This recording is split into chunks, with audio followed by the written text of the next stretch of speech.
हाय दोस्तों, कैसे हो आप सब? आज हम पढ़ेंगे वावल्स में से पहला लेटर ए। ये है लेटर ए। ए के दो साउंड्स होते हैं। चलो पहला साउंड देखते हैं, ए। जैसे हम कहते हैं ए से एप्पल, ए से एंट।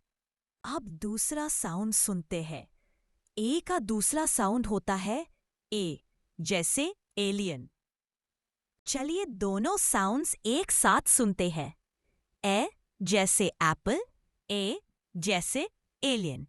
बहुत बढ़िया। आज हमने सीखा लेटर ए के दोनों साउंड्स, ए और ए।